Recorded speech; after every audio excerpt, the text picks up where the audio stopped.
15 abad tahun yang lalu ditinggalkan Nabi, orang-orang yang di sekitar Nabi Sallallahu Alaihi Wasallam pun berbeda. Contoh Bapak Ibu, saya kasih contoh. Di mana ada Sayyidina Aisyah dengan Abu Hurairah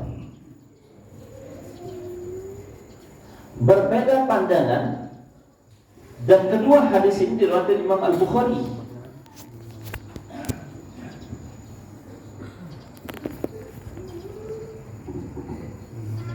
Hadis tentang mandi junub dalam keadaan berpuasa sah atau tidak. Nah, ini sahabat yang hidup bersama Nabi, Pak.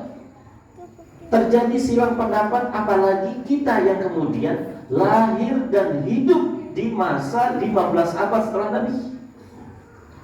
Maka rasa-rasanya kemudian tidak mungkin untuk kemudian kita tidak berbeda dengan orang lain. Pada akhirnya kemudian yang harus kita pahami adalah bagaimana kemudian menyikapi perbedaan yang ada di antara kita dengan saudara-saudara kita. Sehingga ketika kita melihat orang lain penuh dengan kasih sayang, penuh dengan rahmat, dan penuh dengan ukhuwah Islamiyah. Bukan hari ini, mohon maaf, kemudian ketika kita berbeda dengan orang lain, kemudian sering kali tangan ini menunjuk dia finnar, dia di neraka. Seringkali kemudian kita sering menunjuk dia ahli bidah. Seringkali kita mengatakan dia ahli kafir. Seringkali kita mengatakan dia ahli fasik. Sehingga Imam Suyuti mengatakan ada 3 kalimat yang tidak boleh keluar dari orang Islam kepada Islam lainnya. Pertama, tafsik, kata fasik, lo fasik. Yang kedua, kata bidah kepada orang lain. Yang ketiga, kata takfiri tidak boleh keluar dari mulut orang yang beriman kepada orang yang beriman. Kenapa? Karena mungkin dalam kesehariannya dia berbeda dengan orang lain. Nah, ini poin yang ingin saya sampaikan pada pagi hari ini. Kenapa kemudian kita berada di majelis yang mulia ini? Karena bisa jadi kita ini Bapak Ibu berbeda dengan orang lain, tetapi poinnya adalah bagaimana kemudian perbedaan itu dibangun dengan ukhuwah Islamiyah. Bapak Ibu yang dirahmati Allah Subhanahu wa taala, mungkin kita sering kemudian bertanya kepada diri kita dan orang lain, kenapa dalam ilmu fikih khususnya kemudian terjadi perbedaan pendapat, padahal sumbernya satu, Quran dan Sunnah. Kenapa terjadi perbedaan? Ya. Nah, ini yang kemudian kita pelajari dan bagaimana menyikapi perbedaan yang ada, supaya kita keluar dari majelis ini kita mendapatkan satu poin yang sama-sama kita sepakati bahwa berbeda itu boleh, tetapi mencela orang lain tidak boleh. Bapak Ibu sepakat berbeda boleh, mencela orang lain tidak boleh.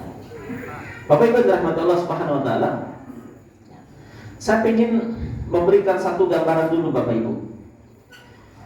Di dalam dunia ilmu fikih, ya, ulama-ulama yang kita kenal, yang muktabar, yang sampai hari ini kita kenal ada berapa Bapak Ibu?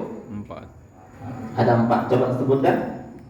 Imam Hambali, Hanafi, Maliki, Syafi'i, Hambali.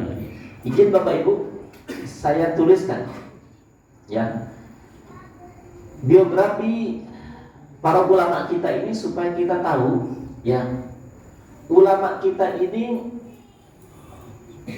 adalah orang-orang hebat, supaya nanti kita punya gambaran sebelum kita masuk kepada sababul khilaf, sebab-sebab terjadi perbedaan yang ujung-ujungnya semua para ulama ini bersumber dari satu sumber, yaitu Nabi kita Muhammad SAW. Bapak Ibu, sebutkan satu nama dari imam ilmu fikih. Siapa? Syafi'i. Imam Syafi'i, ya, nama lengkapnya siapa? Muhammad ibn Idris Asy-Syafi'i Al-Qurashi. Lahir pada tahun 150, wafat 204. Nah, karena katanya ini kajian, ya sudah kita ngaji benar Pak ini. Ya. Imam Syafi'i yang hari ini mazhabnya dipakai umumnya di Asia Tenggara, Indonesia, Malaysia, Singapura, Brunei dan sebagainya, dominasinya adalah mazhab Mas Syafi'i. Syafi'i. Imam Syafi'i ini sendiri lahir pada tahun 150 Hijriah, wafat pada tahun 204 Hijriah. Siapa namanya? Imam Syafi'i. Bapak Ibu, Imam Syafi'i ini ya gurunya banyak. Nah, ini pentingnya nanti kemudian kenapa orang itu harus banyak gurunya. Saya sebutkan satu gurunya Bapak Ibu. Imam Syafi'i ini punya guru namanya Muslim bin Khalid Az-Zanji. Imam Muslim. Bapak Ibu, kehebatan Imam Syafi'i ini lahirnya di Gaza, kemudian dibawa oleh ibunya di Mekah, 7 tahun usia hafal Quran. Ya, 7 tahun sudah hafal Quran. Ya. Berguru pada Imam Muslim bin Khalid Az-Zanji. Imam Muslim bin Khalid Az-Zanji berguru pada Ibnu Jurayd. Imam Ibnu Jurayd berguru pada Atha Ibnu Rabah, ulamanya orang Mekah. Atha Ibnu Rabah. Bapak Ibu, Atha Ibnu Rabah ini orang Habasyiyun, orang Habasyah, hitam, keriting, dan dia seorang budak. Atha Ibnu Rabah, ulamanya orang Mekah. Atha ini siapa? Muridnya Ibnu Abbas. Siapa Ibnu Abbas, Bapak Ibu? Orang yang didoakan Nabi sallallahu alaihi wasallam dengan doa, dan ini adalah keberkahan doa Nabi. Allahumma faqihu fid din wa 'allimhu ta'wila. Doa ini sering diucapkan Nabi sallallahu alaihi wasallam sambil mengucapkan kepala Abdullah bin Abbas sehingga lahir dan tumbuh menjadi ulama besar. Abdullah bin Abbas tentu punya siapa? Punya guru namanya Baginda Muhammad sallallahu alaihi wasallam. Pertanyaannya, kira-kira nyambung nggak sanadnya Imam Syafi'i? Nyambung. Sanad yang kedua, Bapak Ibu, supaya kita melihatnya nanti secara komprehensif. Imam Syafi'i selain berguru kepada Imam Muslim bin Khalid Az-Zanji, Imam Syafi'i juga pernah berguru pada Imam Malik bin Anas. Imam Malik bin Anas ini, Bapak Ibu, ya, wafat pada tahun 179 Hijriah di abad kedua. Punya kitab namanya Kitab Al-Muwatta, yang hari ini madhabnya dipakai di Afrika bagian utara, di Sudan, kemudian di Maroko, kemudian di Libya, kemudian di Aljazair dan sebagainya, menggunakan mazhab Maliki. Walaupun kemudian orangnya berasal dari Madinah Al-Munawwarah, namanya Imam Malik ibn Anas Al-Ansari atau Imam Malik ibn Anas Al-Madani. Kenapa Al-Madani? Karena disebutkan kepada tempat tinggalnya, yaitu di mana? Di Madinah. Punya kitab Al-Muwatta, dan kitab pertama kali dibuat di muka bumi sejauh sebelum Imam Al-Bukhari menciptakan satu kitab namanya Al-Jami' As-Sahih Al-Musnad Al-Mukhtasar min Kalami Uyami, disebutlah dengan Al-Muwatta. Al-Muwatta. Bapak Ibu, kehebatan Imam Syafi'i ini menghafal Al-Muwatta ini 9 hari 9 malam tanpa kemudian punya kitabnya. Bapak Ibu, mohon maaf, karena saya belajarnya dulu mazhab Maliki, saya menghatamkan 3 kali, Ustaz, bersama guru kami di Sudan. Kebetulan saya alumni Sudan. Itu 3 kali kita khatam kitab Al-Muwatta itu, Bapak Ibu. Dan selama saya di Sudan, saya tidak pernah belajar mazhab Syafi'i. Saya belajar mazhab Maliki. Bapak Ibu, ya, mazhab Maliki itu kalau kita lihat begini. Allahu Akbar. Alhamdulillahi Rabbil Alamin Ar-Rahmanir Rahim Maliki Yaumiddin. Dia begini, Pak, ya, tidak begini. Dan dia tidak pernah membaca kalimat basmalah, karena riwayat yang dibaca berbeda dengan riwayat yang kita baca hari ini. Oke. Makanya nanti kalau ada orang membaca atau agak berbeda dengan kita kemudian harus kemudian tenang dalam menilai orang, tidak mudah mengucapkan dia sesat. Ya, baik. Bapak Ibu, Imam Malik ini ya punya guru namanya Imam Nafi. Siapa? Nafi. Nafi ini punya guru siapa? Abdullah bin Umar. Ibnu Umar. Ibnu Umar, anaknya Sayyidina Umar, berguru pada Sayyidina Rasulullah sallallahu alaihi wasallam. Pertanyaannya, sambung nggak sanadnya Imam Syafi'i ini kepada Nabi dari jalur yang kedua? Sambung nggak? Sambung. Nah, ini menarik, Pak. Baik. Ternyata Imam Syafi'i selain kemudian nyambung sanadnya kepada Imam Malik, ternyata Imam Syafi'i itu nyambung sanadnya kepada Imam Abu Hanifah. Imam Syafi'i pernah berguru kepada Imam Abu Hanifah, tapi muridnya bukan kepada Imam Abu Hanifahnya, tapi kepada muridnya, namanya Imam Muhammad ibn Hasan Asy-Syaibani. Imam Muhammad ibn Hasan Asy-Syaibani ini, Bapak Ibu, adalah orang yang sangat cerdas dan sangat menguasai fikihnya Imam Abu Hanifah. Dan catat Bapak Ibu, dia adalah orang yang kaya raya di kota Irak. Dia alim, dia saudagar, dia kaya raya. Sehingga setiap mengisi pengajian, dia adalah orang yang sangat disegani. Kenapa? Karena kalau hari ini, Pak, ya, kalau hari ini kelihatannya ulama yang hedon, Pak. Nah, siapa dia? Imam Muhammad ibn Hasan Asy-Syaibani, gurunya Imam Syafi'i dari jalur Imam Abu Hanifah. Imam Muhammad ibn Hasan Asy-Syaibani ini berguru pada siapa? Imam Nu'man ibn Thabit ibn Zulta al-Hanafi, yang kita sebut hari ini namanya Imam Abu Hanifah. Wafat pada tahun 150 Hijriah. Bertepatan dengan tahun meninggalnya Imam Abu Hanifah, muncul Imam Syafi'i, Pak. Jadi tidak pernah akan ketemu dengan Imam Syafi'i dengan Abu Hanifah. Kenapa? Di tahun yang sama Imam Syafi'i lahir, di tahun yang sama Imam Abu Hanifah wafat. Lantas kok bisa Imam Syafi'i ini mengakses ilmunya Imam Abu Hanifah? Dia mengakses mulai jalur muridnya yang bernama Imam Abu Hasan, Muhammad ibn Hasan Asy-Syaibani. Kemudian Abu Hanifah, ini Bapak Ibu, bergurunya kepada Hamad bin Sulaiman. Bin Sulaiman. Hamad bin Sulaiman ini berguru kepada Ibrahim An-Nakhai. Ibrahim An-Nakhai seorang ulama hadis besar di kota Irak, berguru pada Masyruk Al-Ajdah. Siapa? Masyruk Al-Ajdah. Masyruk Al-Ajdah berguru pada siapa?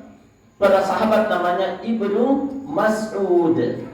Bapak Ibu, Ibnu Mas'ud ini adalah seorang sahabat yang dikirim oleh Umar ke kota Irak untuk kemudian mendakwahkan orang-orang Majusi yang pada saat itu, dikuasai oleh orang-orang apa? Persia. Ya, Persia. Nah, Ibnu Mas'ud ini berguru pada Nabi sallallahu alaihi wasallam. Ternyata Bapak Ibu, sanad yang ketiga Imam Syafi'i ternyata nyambung kepada Imam Abu Hanifah. Sudah ada kebayang Bapak Ibu?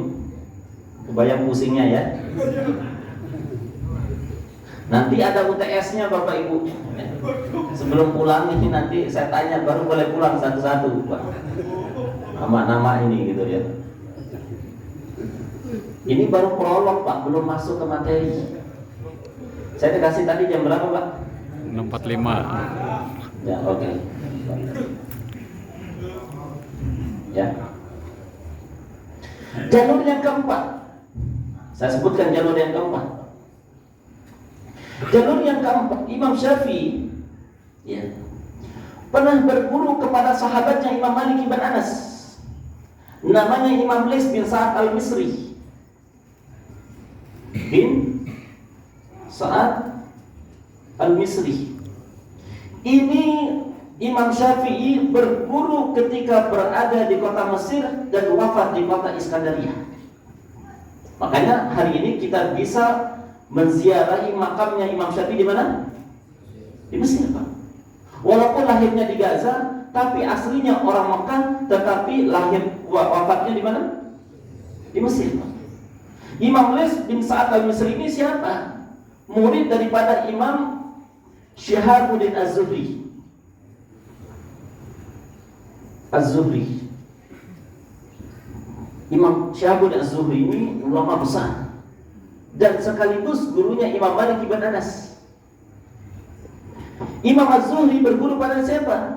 Kepada Sa'id bin Musayyab, Ibnu Musayyab namanya. Ibnu Musayyab itu berguru pada siapa? Sayyidina Umar.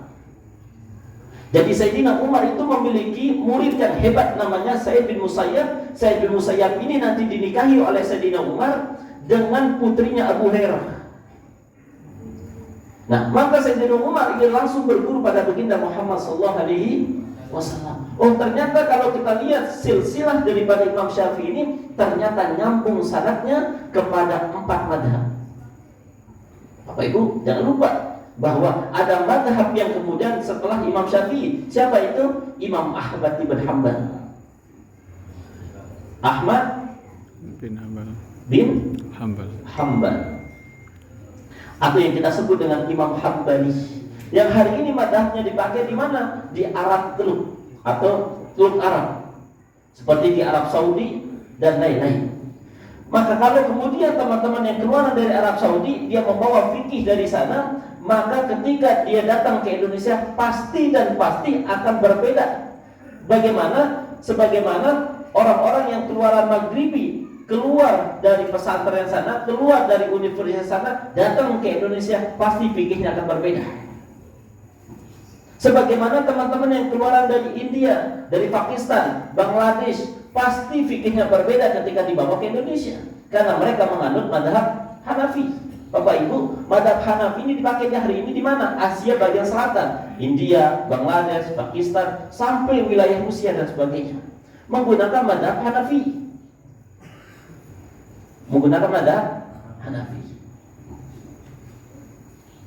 Oke. Bapak Ibu, ternyata semua orang-orang yang kita sebutkan ini ternyata bersumber sanadnya kepada Sayyidina Rasulullah sallallahu alaihi wasallam. Baik Bapak Ibu, sudah ada gambaran? Oke. Udah pusing. Oke, enggak apa-apa, Pak. Pusing itu bagian daripada proses. Yang nggak pusing itu yang bahaya. Berarti ketika dia pusing itu sedang masuk itu ilmunya, Pak. Ya. Ya. Biasa itu, Pak, ya.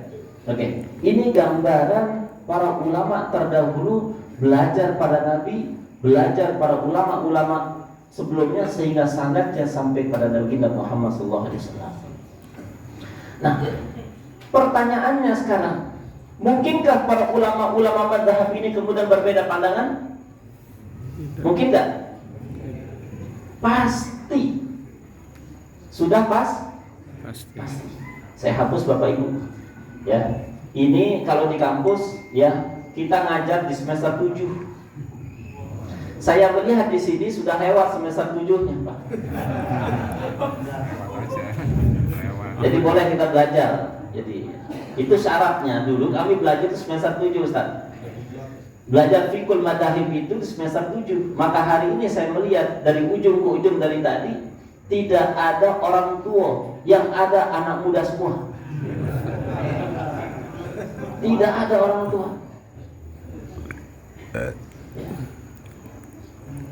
Minimal semangatnya muda. Anak muda di zamannya. Oke. Saya hapus Bapak Ibu ya. Oke.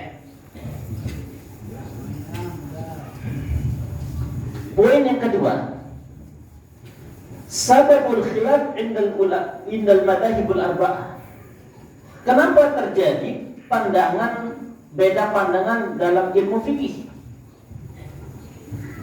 Kenapa bisa terjadi Bapak Ibu? Mungkin boleh bisa dibantu Bapak Ibu? Angkat tangan, kenapa bisa terjadi? Oke, Pak.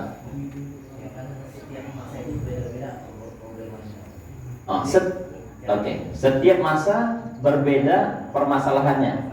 Oke.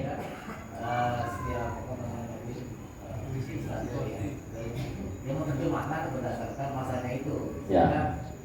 Setiap masa yang betul akan membarui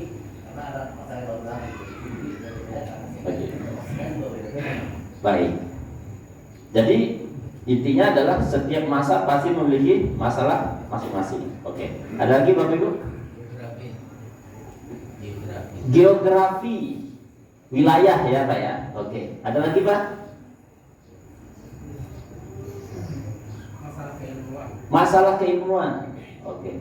Ada lagi? Anggap ini kita semester 7 semua ini Pak. Ada lagi? Referensinya yang berbeda. Oke. Ada lagi Pak? Kurangnya memahami keseluruhan daripada ulama-ulama yang ada. Oke. Kurangnya memahami ulama-ulama secara keseluruhan. Satu lagi deh Pak. Oke Pak. Sunatullah. Oke. Ekonomi sosial budaya berbeda. Ini Pak kalau saya di kampus, insya Allah saya kasih 9,8 nilainya Pak. Nah, ini bedanya kita ngaji di At-Taubah dan Bojongkulur Pak. Kalau di tempat-tempat lain kita ngaji semuanya tidur. Kalau di sini dari tadi saya melihat mendangak semua Pak. Masya Allah. Baik Pak. Mari kita lihat sababul khilaf. Apa sih yang menyebabkan dalam ilmu fikih itu terjadi perbedaan? Satu,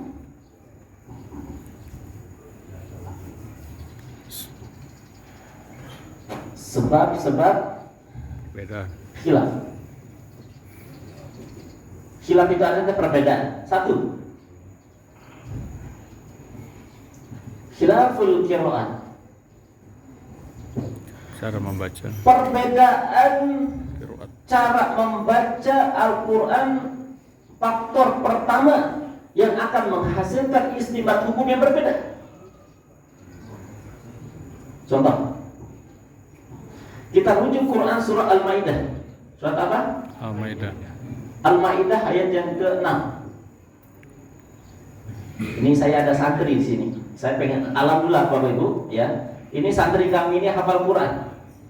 Dan kita ajarkan entrepreneurship dan gratis selama mereka belajar sampai mereka S1. Mana ada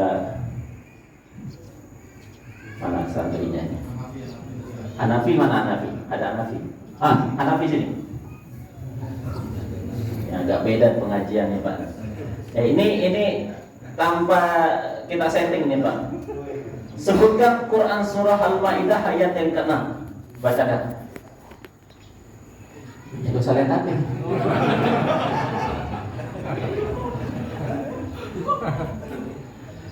Surah Al-Maidah ayat yang ke-6 itu tentang apa? Arabi.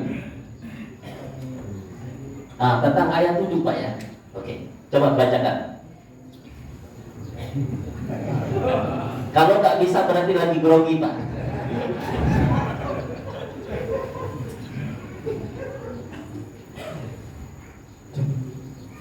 أعوذ بالله من الشيطان الرجيم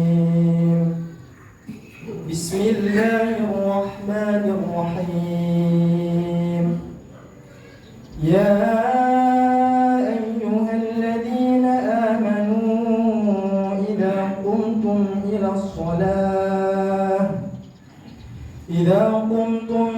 الصلاة فاغسلوا وجوهكم وأيديكم إلى المرافق وامسحوا برؤوسكم وأرجلكم إلى الكعبين. Baik, udah. Duduk sini. Siap-siap baca nanti lagi. Oke, Bapak Ibu ya. Ayat ini ya ayyuhalladzina amanu idza qumtum ila sholati faghsilu wujuhakum wa aydiyakum ilal marafiqi wamsahu bi ru'usikum wa arjulakum. Bapak Ibu, ya. Kalau kita melihat secara komprehensif, kalimat ayat ini bisa dibaca dengan beberapa ragam bacaan dalam ilmu qiraat. Contoh, ya ayyuhalladzina amanu idza qumtum ila sholati faghsilu wujuhakum wa aydiyakum إلى المرافق وامسحوا برؤوسكم وأرجلكم. Kalau kita lihat Al-Qur'annya, wa arjulakum berdasarkan riwayat siapa? Imam Hafiz. Hari ini kita membaca dengan riwayat Imam Hafiz dari gurunya Imam Asim, dari gurunya Imam Abdurrahman As-Sulami, dari gurunya Abdullah bin Abbas, dari gurunya Utsman bin Affan, dari gurunya Rasulullah SAW. Ayat itu berbunyi, ya ayyuhalladzina amanu idza kuntum ila sholati faghsilu wujuhakum wa aydiyakum ila al-marafiqi wamsahu bi ru'usikum wa arjulakum. Lam itu barisnya apa, Pak? Patah. Wa arjulakum. Apa maknanya? Kalimat wa arjulakum yang bermakna kaki itu berarti dalam studi ilmu fikih, khususnya dalam tema berwudu, air itu harus dikucurkan, Bapak Ibu. Membasuh kaki itu harus menggunakan Pancuran. Ketika ayat itu kemudian dibaca, kata-katanya adalah ya ayyuhalladzina amanu idza kuntum ila sholati faghsilu wujuhakum wa aydiyakum ila al-marafiqi wamsahu bi ru'usikum wa arjulikum illa wa arjulikum. Ketika lamnya berbaris bawah maka cukup. Kemudian kaki itu maaf punten, tidak dibasuh tetapi hanya diusap saja sebagaimana kita mengusap kepala. Ini riwayatnya berbeda dengan Imam Hafiz dan Imam Asim dan Imam Abdurrahman As-Sulami, dari Abdullah bin Abbas, dari Utsman bin Affan, dari baginda Muhammad SAW. Tapi riwayat yang tadi namanya Imam Nafi, ya, Al-Waras, Imam Nafi dan sebagainya. Bapak Ibu, ternyata ketika kita khilaful qiraat akan menghasilkan satu istinbat hukum yang berbeda. Itu baru dari satu sebab. Sebab apa? Qiraat. Sebab yang pertama yaitu khilaful qiraat, perbedaan riwayat Al-Quran akan menghasilkan istinbat hukum yang berbeda. Makanya tadi di awal-awal saya membaca surah Al-Fatihah, berbeda riwayat sebagaimana yang kita lazim dengarkan.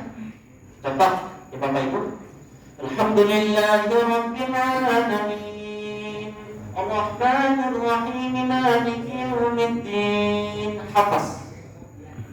Alhamdulillahirabbil alamin Ar-Rahmanir Rahim Maliki Yaumiddin. Mimnya pendek. Iyyaka na'budu wa iyyaka nasta'in ihdinas siratal mustaqim. Sot dibaca urut Zai. Siratal ladzina an'amta 'alaihim ghairil maghdubi 'alaihim waladdallin.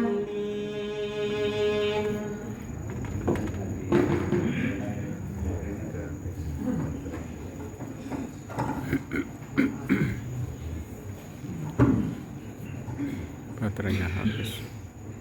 Ada yang beda Bapak Ibu? Ada? Ada yang berbeda? Ada. Siratal ladzina an'amta 'alaihim ghairil maghdubi 'alaihim waladdallin.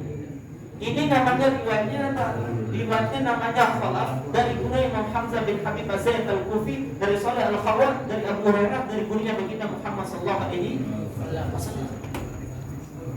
Kalau nanti ada orang membaca di salat maghrib, ya kira-kira, ya nanti salatnya maghrib di sini atau di Al-Fat atau yang lain-lain lagi, kira-kira imamnya lurus atau bengkok ini. Kemudian dia baca begini, Sabbih isma rabbikal a'la alladzi khalaqa fasawwa walladzi qaddara fahada walladzi akhrajal mar'a faja'alahu ghutha'an ahwi sanuqri'uka fala tansa illa ma syaa Allah. Pasti setelah assalamualaikum pasti dibilang gini, ente dari Betawi mana?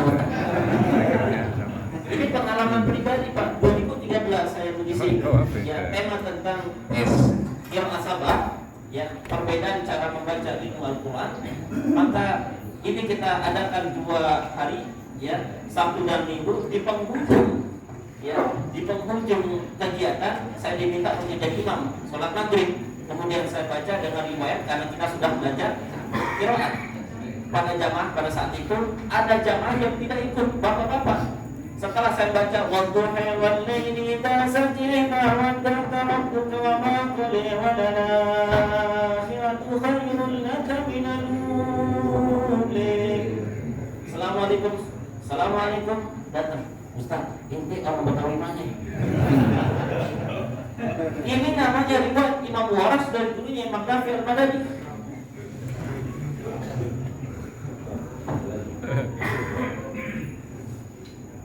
Nah, oh ternyata ilmu Allah itu sangatlah luas. Yang hari ini kita kuasai baru satu, namanya riwayat Imam Hafiz. Dari sini dapat kita memahami, oh ternyata qiraat akan bisa menghasilkan istibat hukum fikih yang berbeda-beda. Maka wajar kalau kemudian orang lain berbeda dengan kita. Itu satu. Yang kedua, sebab-sebab terjadinya perbedaan. Faktor yang kedua Bapak Ibu, ya, yaitu thubutu dalil.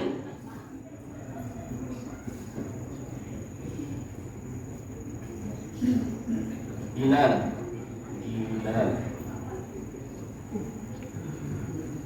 Thubutu dalil. Ada dan tidak adanya dalil, sampai dan tidak sampainya dalil, itulah yang menyebabkan terkadang silang pendapat itu terjadi. Sebagaimana para sahabat Nabi Sallallahu Alaihi Wasallam, kasus yang terjadi antara Sayyidina Abu Hurairah dengan siapa? Aisyah.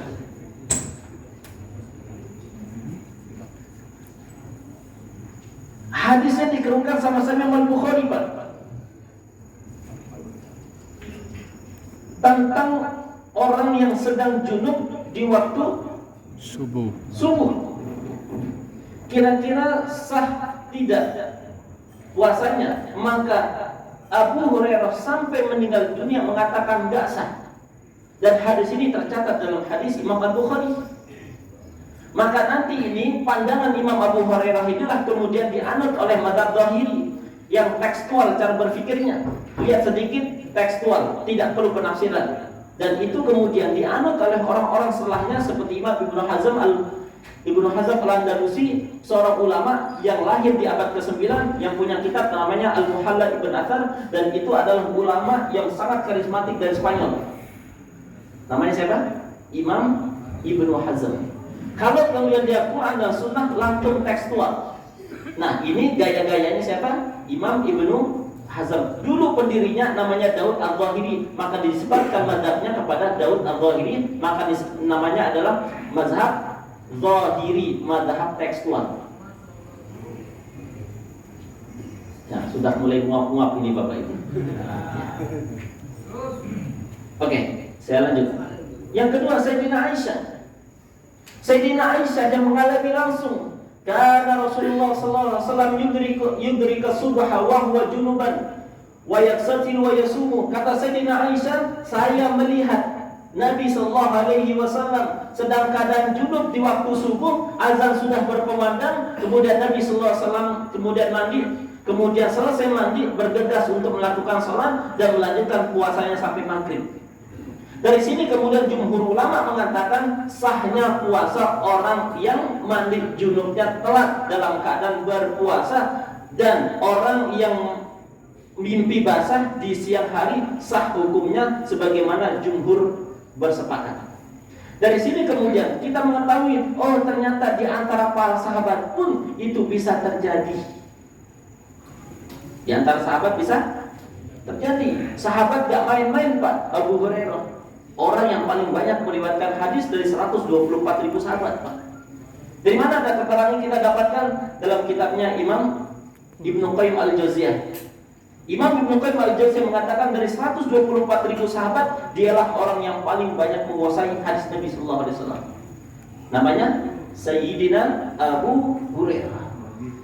Sayyidina Aisyah, seorang sahabiah, sekaligus istri Nabi, tahu betul bagaimana kondisi Nabi di dalam rumahnya, sehingga beliau meriwayatkan hadis yang kemudian menceritakan Nabi pernah junub, kemudian mandi, kemudian sholat, dan kemudian melanjutkan puasanya sampai waktu maghrib, sehingga jumhur bersepakat bahwasanya sahnya puasa orang yang sedang Junub.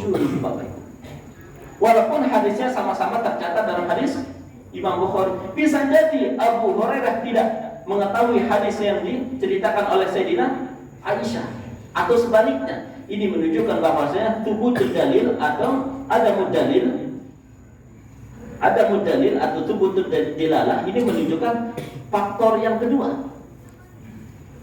Sama seperti ini Bapak Ibu, informasi di DKM bisa jadi berbeda yang didapatkan oleh jamaah.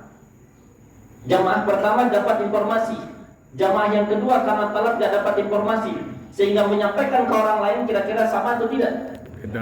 Tidak. Kenapa? Karena informasinya didapatkan, ada yang dapat, ada yang tidak. Yang ketiga Bapak Ibu, saya sebutkan 3 saja, gak usah banyak-banyak ya. Yang ketiga, kenapa terjadinya khilaf para ulama?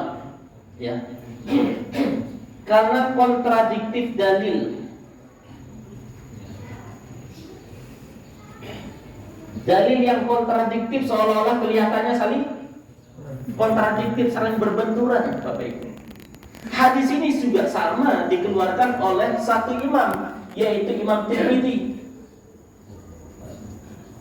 Kitabnya namanya Sunan Tirmidzi, punya kitab yang lain namanya Syama'il Muhammadiyah.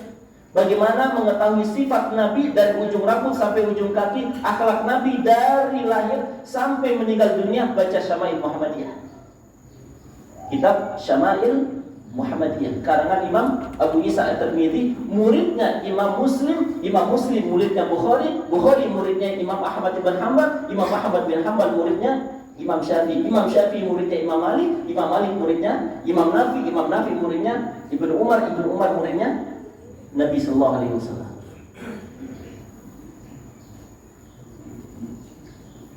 Halo Pak. Halo. Masih ada ya? Masih.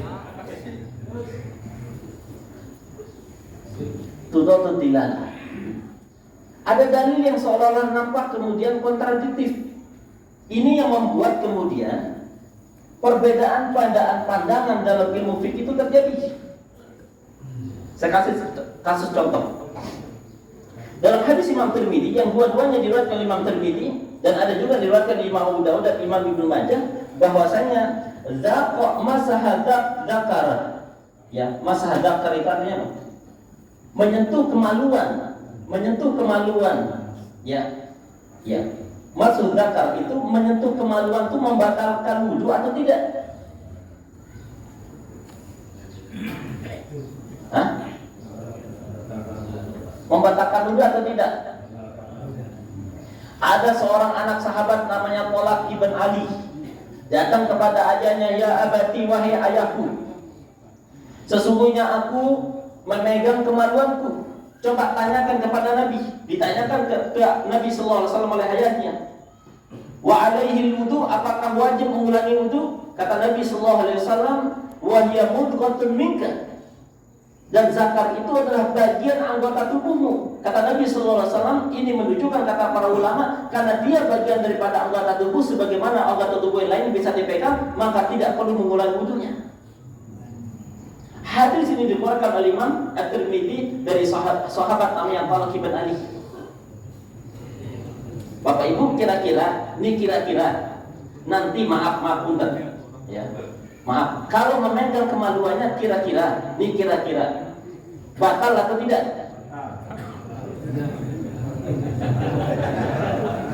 Saya ulangi lagi Bapak Ibu, mohon maaf.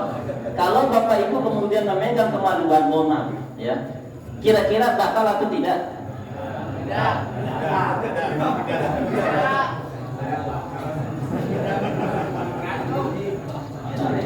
Maka jawabannya adalah tergantung. Pandangan mana yang dianut, kan begitu pada akhirnya. Nah, hadis yang kedua man massaha dzakarahu falyatawadda. Barang siapa yang memegang secara sengaja, ada unsur kesengajaan, maka batal wudunya. Dari sini para ulama kemudian menyatakan barang siapa yang memegang kemaluannya maka batal. Dari dua hadis ini seolah-olah nampak kontradiktif, tetapi para ulama kemudian memberikan pandangan-pandangan yang berbeda. Oh, inilah penyebab-penyebab terjadi perbedaan yang sangat mendasar. Ini baru 3, Pak. Saya nggak akan sebut-sebutkan. Imam Ibnu Taimiyah itu menyebutkan ada 10 faktornya. Imam Ibnu Hajar Al-Asqalani ada 16. Dan ada imam-imam lainnya. Nah, kita cukup sebutkan 3 saja. Sebutkan 3 saja. Ini nanti akan kita bahas dan kita akan ujikan di UTS. Silakan dihafalkan, Pak ya. Oke, setelah kita mengetahui sebab-sebab khilaf di antara para ulama sehingga melahirkan kesimpulan ilmu fikih yang berbeda-beda, lantas pertanyaannya, bagaimana kita menyikapinya? Nah, sekarang bagaimana cara menyikapinya, Bapak Ibu? Bersikap di atas perbedaan yang ada. Mustahil ya kita tidak akan menemukan orang yang berbeda dengan kita. 1.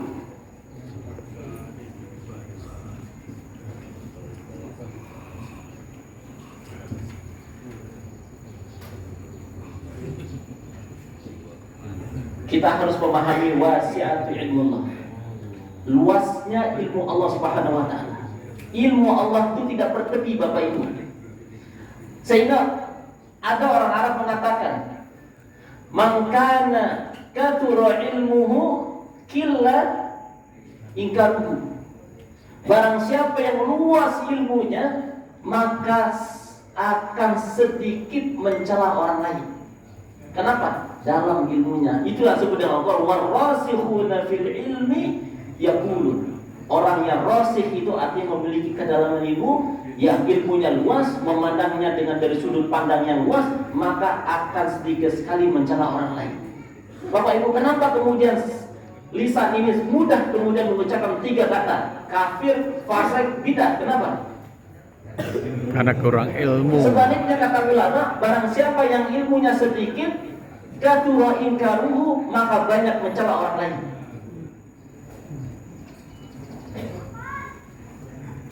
Nah, kira-kira kategorinya yang mana, Bapak Ibu? Kathura ilmuhu atau kathura inkaruhu? Kan begitu, Pak?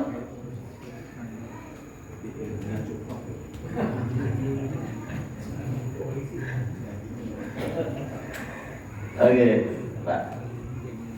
Nah, wasi'ah, luasnya ilmu. Yang kedua, khilaf indal ulama sebagai sunatullah. Enggak bisa kemudian dihindari, Bapak Ibu. Jangankan ulama, kita saja sama istri berbeda, Pak. Ini contoh sampel. Kita jalan-jalan keluar mau makan malam sama istri. Istriku mau makan apa? Istri bilang apa? Terserah. Inilah awal peperangan di antara suami dan istri, Pak. Iya, tinggal pilih aja susah, Pak. Kita pilih bakso, dia maunya karedok. Ini orang yang satu ranjang dengan kita. Bagaimana orang yang di luar sana, Bapak Ibu? Udah pasti kemudian pasti kita berbeda. Ya. Sudah sunatullah tadi. Sudah sunatullah. Yang ketiga, Bapak Ibu, saya sebutkan 3 saja. Ya. Yang ketiga adalah harus memiliki toleransi yang tinggi, tasamuh. Apa namanya? Tasamuh.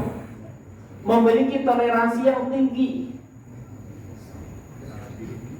Imam Malik ibn Anas, Bapak Ibu, pendiri mazhab Maliki di zaman Bani Abbasiyah. Beliau kemudian ditawari oleh khalifah pada saat itu, wahai Imam Malik, bagaimana pandangan Anda kalau seandainya mazhab Anda ini kami tetapkan sebagai satu-satunya mazhab yang kemudian diakomodir oleh pemerintah?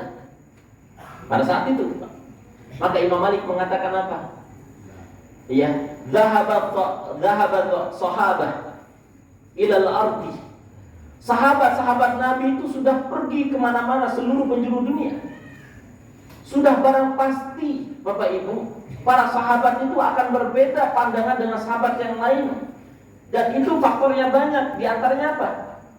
Tadi geografi, budaya, ekonomi, perilaku dan sebagainya akan pasti menghasilkan istinbat hukum yang berbeda-beda. Saya kasih sampel Bapak Ibu. Mohon maaf, dulu Nabi sallallahu alaihi wasallam memperingati tidak sah sholat orang yang menggunakan menutup muka. Dalam sholat tidak sah. Dalam hadis Nabi sallallahu alaihi wasallam. Tapi ketika ada pandemi terjadi, ada kemaslahatan yang jauh lebih besar, ya, yang disebut dengan maqasidus syariah, maka pada saat yang bersamaan tidak permanen sifatnya, boleh menggunakan masker. Makanya dalam hukum niqab, Bapak Ibu, bercadar, orang yang bercadar saja kemudian ketika dia sholat harus melepaskan cadarnya. Bagaimana dengan corona kemarin? Kan begitu Pak ya. Nah, pada saat yang bersamaan maqasidus syariahnya itu adalah difa'un nafsiyah, menjaga keberlangsungan kehidupan manusia di muka bumi, maka boleh pada saat yang bersamaan dia kemudian melakukan berbeda dengan hadis Nabi dalam kondisi-kondisi tertentu, ya, dalam kondisi-kondisi tertentu, ya. Sehingga ulama kemudian membuat satu kaidah, khilaful fatawa bi ikhtilafil amkani wal azminah. Oh, ternyata dalam ilmu fikih itu bisa jadi berbeda itu terjadi karena faktor zaman dan tempat itu bisa mewakili terjadinya perbedaan-perbedaan pandangan dalam ilmu fikih. Bapak Ibu rahmati Allah Subhanahu wa taala, ada 3 poin ya bagaimana kemudian kita menyikapi perbedaan. Yang pertama adalah kita mengetahui ilmu Allah itu luas. Yang kedua, sunnatullah, perbedaan itu tidak bisa dihindarkan. Yang ketiga, kita harus memiliki toleransi yang tinggi dalam menyikapi perbedaan yang ada selama, catat Bapak Ibu, selama perbedaan itu ada dalilnya, ada Qur'annya, ada hadisnya, dan ada kaul ulama yang muktabar di antara para ulama fikih, sehingga kemudian kita tidak ngasal mengambil perbedaan yang penting beda.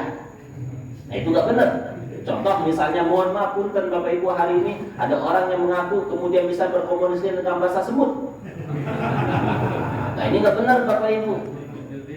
Video call Ya, atau video call atau memanggil malaikat, nggak benar.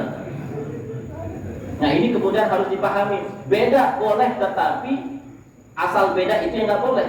Beda di atas ilmu, Qur'annya sama, Qur'annya beda, ya, mungkin dia beda ayatnya, beda pendalilannya, hadisnya beda, istinbat hukum para ulamanya berbeda, boleh. Tetapi yang nggak boleh itu ada ngasal beda.